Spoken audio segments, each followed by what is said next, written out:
Célestin Kassereka Mahenda, bonjour. Bonjour. Oui, vous êtes directeur scientifique de l'OVG. Pouvez-vous nous parler de la situation actuelle dans les lacs Kivu?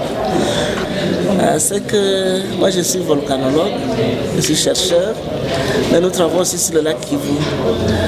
Nous avons dit que le lac Kivu a une profondeur maximale de 485 mètres et que la biozone, donc là où il y a la vie, c'est entre la surface et 70 mètres de profondeur. Donc après, il n'y a pas de vie. Donc les poissons ne peuvent vivre que dans cette zone, soit de 0 à 70 mètres. Quel risque on trouve dans ces lacs?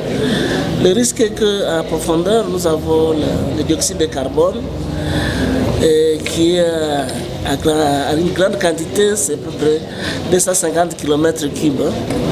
Et nous avons aussi le méthane qui est à 54 km3 de volume. Alors le risque est que si ces gaz explosent, si on n'exploite pas le méthane, le dioxyde de carbone peut avoir libre passage et asphyxier tous les êtres vivants. Donc là où il y a le dioxyde de carbone, il n'y a pas de vie. C'est pourquoi à profondeur, on ne peut pas avoir de poissons. Alors nous avons le golfe de Kabuno. Le golfe de Kabuno qui va du côté Sake jusqu'à Minova. Là aussi, il y a le dioxyde de carbone qui se trouve à une profondeur d'à peu près 10 mètres. Donc c'est surface. On va exploiter ce dioxyde de carbone.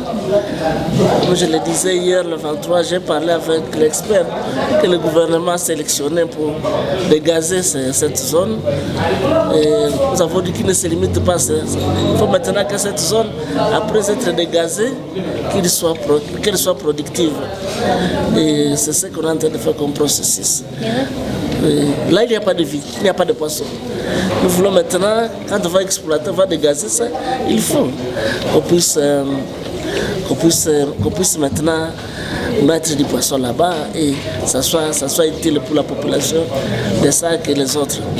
Et maintenant, avec cette cohabitation des poissons et des gaz, il n'y a pas un risque sur le corps humain ou soit même sur les poissons en question ou les habitants aquatiques? Non, c'est pourquoi on a des vétérinaires pour ça. Mais surtout, quand il y a des poissons qui sont morts, je me rappelle l'éruption de 2002, la lave est arrivée au lac, il y a eu des poissons morts. Maintenant, il faut voir, quand les poissons sont morts, il faut voir les vétérinaires pour l'autopsie, pour voir si ces poissons sont consommables. Je disais, le 4 juin 2022, nous avons été alertés, c'était le 3 juin 2022, nous avons été alertés par la population de Minova et de Boremana qu'il y a des poissons qui sont morts. Nous sommes arrivés là-bas, même si ce n'était pas notre spécialité, mais avec ce que nous avons fait comme échantillon, on a amené à l'OCC avec l'appui du gouvernement et on a trouvé qu'il n'y avait pas d'asphyxie, mais que ces poissons étaient asphyxiés par les produits autres que le dioxyde de carbone. Et quand nous avons interrogé d'une manière informelle la population, on a trouvé que Minova c'est une zone de frayeur, donc là où la maternité des poissons, et on a trouvé qu'il y a déjà des mauvaises foi qui sont venus jeter des produits là-bas, des plantes qui sont toxiques et qui ont fait tuer ces animaux. Et ça, c'était ce qu'on cherchait. Donc il n'y avait pas émanation de dioxyde de gaz, de dioxyde de carbone, mais que les poissons étaient morts d'une manière criminelle, laisse-moi dire le mot comme ça. Oui. Maintenant, que dire des limites pour dire aux gens qu'ici, qu'est-ce que les gens peuvent retenir des limites? En fait, le dioxyde de carbone, c'est le mazout. Le mazout, c'est des zones fermes. Et ces produits, ces bazookas sont très toxiques, n'ont pas d'odeur, n'ont pas de couleur. Si vous arrivez dans la zone, vous pouvez vous asphyxier directement. L'avantage est qu'ils ne peuvent pas dépasser la hauteur de 1 mètre. Ce sont les gens qui s'enseignent dans ces zones qui peuvent être contaminés. Et nous avons dit que là où il y a le mazoukou, il n'y a pas d'oxygène. J'ai donné un exemple. C'est quand vous préparez par exemple les haricots dans la maison, vous avez le brasero. Et si vous fermez la porte, l'oxygène n'est plus là, vous trouvez les gens déjà morts. Et ce sont les gens que vous trouvez même morts aussi à Goma. On dit qu'il a été asphyxié. Et les mazoukou, ce sont des zones de ce genre.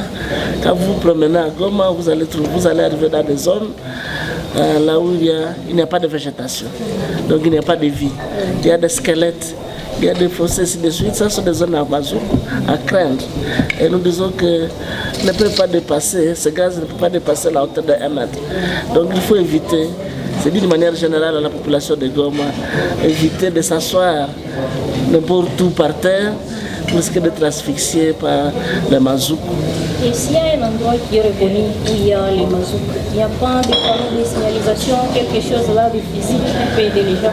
Bon, nous l'avons fait. Si vous arrivez dans notre bureau, nous avons mis des cartes qui montrent toutes les zones là où il y a des mazouks. Mais le problème est que toutes ces concessions appartiennent déjà à des particuliers. Et que quelqu'un ne peut pas souhaiter que vous puissiez indiquer que chez lui il y a des mazouks. Mais c'est facile pour les gens de Goma. Si vous habitez ici dans la zone de mazouks, comme l'oxygène n'est pas suffisant, vous avez toujours des maux de tête. Vous avez toujours des maux de tête. S'il n'y avait pas de 40 voleurs à Goma, je conseillerais aux gens d'ouvrir toujours les fenêtres. Donc que la maison soit aérée, ainsi de suite, et ça pourrait aider. Pourquoi les Sambazas sont seulement dans les lacs Kivu et non pas Bichumbi, Albert? Je suis venu du centre de recherche chasse naturelle de l'Uro à Bukavu. L'Uro se trouve, le centre de recherche chasse se trouve juste à 40 km de Bukavu, en venant vers le nord. C'est ce centre qui a introduit les Sambazas dans les lacs, les années 1952. Puisqu'il y avait la malnutrition dans la chefferie de Kabare. Alors on a introduit ces Sambazas et on a amené d'autres espèces. Mais c'est le centre pilote. Il faut y aller, madame, pour que vous puissiez apprécier ce centre. C'est un bon centre. Nous avons une grande bibliothèque là-bas. Il faut y aller. Nous sommes l'émanation de ce centre. Oui, nous vous disons merci d'avoir répondu à nos questions favorablement. Merci beaucoup.